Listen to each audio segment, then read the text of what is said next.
La Terre que tu vois sur les photos depuis l'espace, bleue, lumineuse, enveloppée de nuages, elle n'a pas toujours ressemblé à ça. En fait, pendant la plus grande partie de son histoire, elle aurait été totalement méconnaissable, hostile, étrangère, parfois carrément mortelle, pour n'importe quelle forme de vie complexe. 4,54 milliards d'années, c'est l'âge de la Terre. Et dans ces 4,5 milliards d'années, il n'y a pas une planète, il y en a plusieurs, des versions successives, radicalement différentes, qui se sont enchaînées les unes après les autres. Une Terre en fusion, une Terre bombardée, une Terre océanique sans oxygène, une Terre dominée par des microbes invisibles, une Terre presque entièrement gelée, une Terre ravagée par des extinctions massives. Et tout au bout de cette longue liste, notre Terre, celle d'aujourd'hui. Alors la question qu'on va se poser aujourd'hui, c'est comment une planète infernale, bombardée et stérile, est devenue le seul monde vivant que nous connaissons. Ce qu'on va explorer, et je te préviens, la Terre que tu vas découvrir n'a rien à voir avec celle que tu crois connaître. On remonte le temps très loin, il y a 4,54 milliards d'années. Il n'y a pas de continent, pas d'océan, pas d'atmosphère respirable, pas de surface stable. Ce qu'il y a, c'est de la roche en fusion, des impacts constants, une chaleur extrême et un ciel rouge sang traversé en permanence par des projectiles. La Terre se forme à partir de matériaux du jeune système solaire, des milliards de roches et de poussières qui s'attirent, se percutent, s'agglomèrent. Chaque collision dégage de la chaleur et il y en a tellement, si souvent, que la surface reste en fusion presque en permanence. Ce n'est pas une planète, c'est une fournaise. Puis survient l'un des éléments les plus violents de toute l'histoire terrestre. Un objet de la taille de Mars, qu'on appelle Theia, percute la proto-Terre. L'impact est si brutal qu'il projette une quantité colossale de matière dans l'espace. Cette matière va s'agglomérer en orbite pour former la Lune. Cet impact a aussi contribué à donner à la Terre son inclinaison axiale, ce qui explique nos saisons aujourd'hui.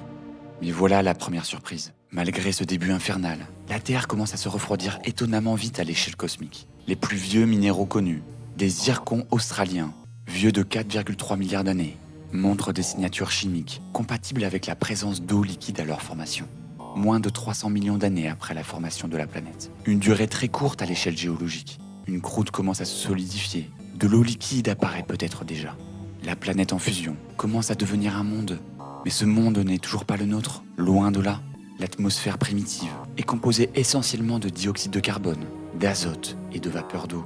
Pas d'oxygène libre, la surface est encore frappée régulièrement par des astéroïdes et des comètes. Une période qu'on appelle le grand bombardement tardif. Il y a environ 4 milliards d'années, où le système solaire interne a été criblé d'impacts massifs. La Terre sort de cette période de chaos lentement stabilisée, une croûte, des océans primitifs et une atmosphère primitive. Les conditions de base sont là, et le plus surprenant, ce n'est pas que la Terre ait ainsi fini par abriter la vie, le plus surprenant, c'est qu'elle soit devenue habitable aussitôt dans son histoire. Maintenant, on arrive dans une période que presque personne ne visualise vraiment. Pas parce qu'il ne se passe rien, mais parce que ce qui se passe est invisible à l'œil humain. Il y a environ 3,8 milliards d'années, la vie apparaît sur Terre. Les premières traces connues sont des structures microscopiques dans des roches sédimentaires anciennes. Pas des animaux, pas des plantes, des microbes. Des organismes unicellulaires, invisibles, sans noyau défini. Et pendant les 2 milliards d'années qui suivent, 2 milliards, c'est à peu près tout ce qu'il y a. 2 milliards d'années, soit presque la moitié de l'histoire totale de la Terre. Un monde entier actif, vivant, et pourtant peuplé uniquement d'êtres invisibles. Pas de forêt, pas de poissons, pas d'insectes, rien que des microbes dans les océans, sur les roches, dans les sédiments. Et voilà ce que cette période a de fascinant. Ces microbes invisibles vont changer la planète entière. Il y a environ 2,4 milliards d'années, un événement se produit qu'on appelle la grande oxydation. Des microbes photosynthétiques, les cyanobactéries, produisent de l'oxygène comme déchet de leur métabolisme. Cet oxygène réagit tout de suite avec le fer dissous dans les océans.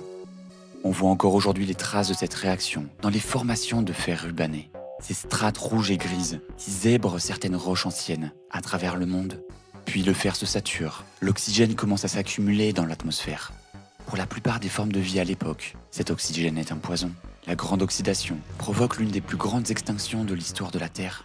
Des milliards d'organismes disparaissent ou se réfugient dans des environnements sans oxygène. Mais pour la suite, c'est le basculement qui rend tout possible. Une forme de vie microscopique vient de modifier la chimie d'une planète entière, sans le vouloir et sans le savoir. Puis vient encore l'un des moments les plus extrêmes de l'histoire de la Terre. Au Néoprotézoroïque, entre 720 et 635 millions d'années environ, La Terre connaît des épisodes de glaciation d'une ampleur difficile à imaginer. Les glaces s'étendent depuis les pôles jusqu'aux tropiques. Les océans se couvrent peut-être de glace sur des vastes étendues. Les températures moyennes plongent à des niveaux que la Terre n'avait jamais connus. C'est ce qu'on appelle la Terre boule de neige. La Terre ne meurt pas pourtant. Des zones restent actives, des volcans sous-marins, sources hydrothermales, refuges géothermiques. La vie survit, réduite, concentrée mais présente. Et quand les volcans finissent par pomper assez de CO2 dans l'atmosphère pour faire fondre les glaces, la planète rebondit, rapidement et violemment. Et c'est peut-être ce rebond brutal, cette alternance de stress extrême et de libération qui déclenche ce qui va arriver ensuite. Il y a environ 538 millions d'années, quelque chose change radicalement dans les océans. La vie complexe explose. En quelques dizaines de millions d'années, un battement de cils à l'échelle géologique. Des centaines de nouvelles formes de vie apparaissent. Dans le registre fossile, des animaux avec des yeux, des carapaces, des membres, des prédateurs, des proies, des écosystèmes entiers qui n'avaient jamais existé avant. C'est l'explosion cambrienne. Pendant des milliards d'années, la Terre prépare quelque chose dans l'obscurité. Et puis soudain, le vivant devient inventif. Les océans se remplissent, les poissons apparaissent, les premières plantes colonisent les océans, les insectes, les amphibiens, les forêts. Il y a environ 350 millions d'années, les niveaux d'oxygène dans l'atmosphère atteignent des sommets, probablement autour de 30 à 35%, contre 21% aujourd'hui. Ce taux élevé permet l'existence d'insectes géants, des libellules, avec des envergures de 70 cm, des myriapodes de 2 mètres de long. Une terre que tu ne reconnaîtrais pas non plus, mais cette terre luxuriante n'est pas stable, elle ne l'a jamais été. La Terre traverse 5 extinctions massives majeures dans son histoire. 5 moments où une part significative de toute la vie sur Terre disparaît en un temps géologiquement très court. La plus dévastatrice, la grande extinction de Perm-Trias, il y a 252 millions d'années, élimine environ 90 à 96% de toutes les espèces marines. La cause probable, un épisode volcanique d'une ampleur colossale en Sibérie, qui injecte des quantités massives de CO2 et de méthane dans l'atmosphère, déréglant le climat de la planète entière.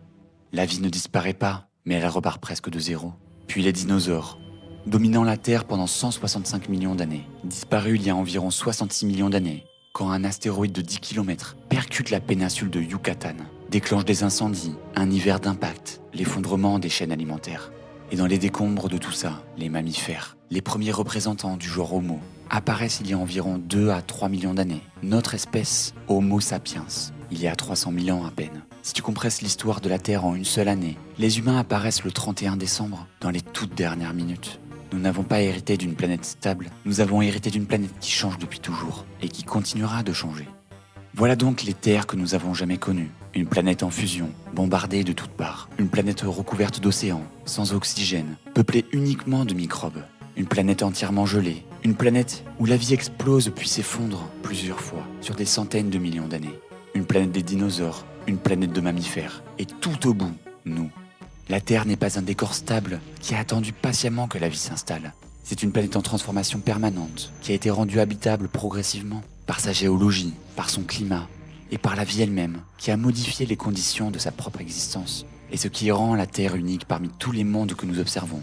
Et c'est ce qui rend la Terre unique parmi tous les mondes que nous observons. Pas seulement parce qu'elle y abrite la vie, mais parce que c'est le seul monde dont nous connaissons toute cette longue succession de métamorphoses. Et le seul où cette histoire a fini par produire quelqu'un capable de la raconter. On se retrouve très bientôt pour une nouvelle vidéo. À très bientôt.